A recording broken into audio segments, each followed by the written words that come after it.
Nous sommes les 3 élus UJA du Conseil de l'Ordre. Et nous allons vous faire le résumé de la séance du Conseil de l'Ordre du 8 juin 2023. Un groupe de travail a été constitué sur le contrôle a posteriori des contrats de collaboration. Le groupe de travail avance sur le processus et travaillera dans un deuxième temps sur le questionnaire qui sera transmis à l'ensemble des structures et à l'ensemble des collaborateurs. À ce stade, le groupe de travail continue à avancer sur le sujet. Au Conseil de l'Ordre de ce soir, nous avons évoqué une motion soutenue par la Commission des avocats d'enfants du barreau des Hauts-de-Seine au sujet de l'avocat systématique auprès de tous les enfants confrontés à la justice, au monde judiciaire et aux situations juridictionnelles qu'ils rencontrent au cours de leur vie.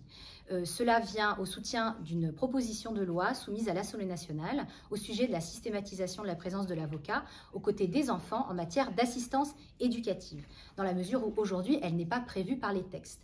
Nous avons voté une motion de principe sur cette proposition de loi, mais bien au-delà, pour permettre aux avocats d'assister, de représenter les enfants confrontés à toutes les procédures judiciaires qui les concernent, que ce soit l'assistance éducative, mais également les procédures devant le juge des tutelles mineures ou toutes les procédures qui concernent les enfants tout au long de leur vie judiciaire. Avant chaque Conseil de l'Ordre, une commission restreinte se réunit pour évoquer le tableau, c'est-à-dire les avocats, les inscriptions, les demandes de démission. Lors de cette commission restreinte, les échanges sont extrêmement riches sur le nombre d'avocats inscrits, les départs, les raisons des départs, mais aussi sur l'évolution de nos pratiques professionnelles, notamment en termes de domicile professionnel, débats souvent tendus, mais qui nous permettent d'avancer et de faire avancer notre profession. Au Conseil de l'Ordre de ce soir, les comptes de l'Ordre et de la CARPA ont été présentés et ont fait l'objet d'un vote. 2 votes ont notamment eu lieu sur la répartition et l'affectation de la dotation complémentaire versée par le ministère de la Justice au titre de la CLAJ, qui est la Convention locale relative à l'aide juridictionnelle. Cette dotation a été votée et permet de prendre en charge une partie des frais de fonctionnement de l'ordre dans le cadre des permanences, notamment pénales, organisées par le barreau.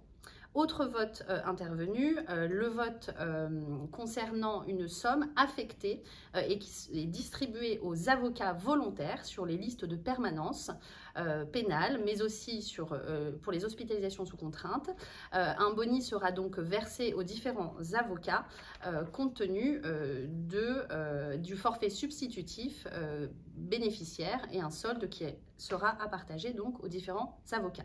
Les comptes de l'ordre ont été validés également par les commissaires aux comptes et certifiés. Le barreau se porte bien. Lors du Conseil de l'Ordre de ce soir, la commission pénale a pu rapporter sur la réunion qui est intervenue cette semaine entre la juridiction pénale, le parquet et ainsi que le greffe, sur des échanges extrêmement pratiques et permettant une meilleure défense des justiciables, une meilleure réorganisation à tous de notre travail, dans un cadre qui s'est tenu de manière extrêmement apaisée.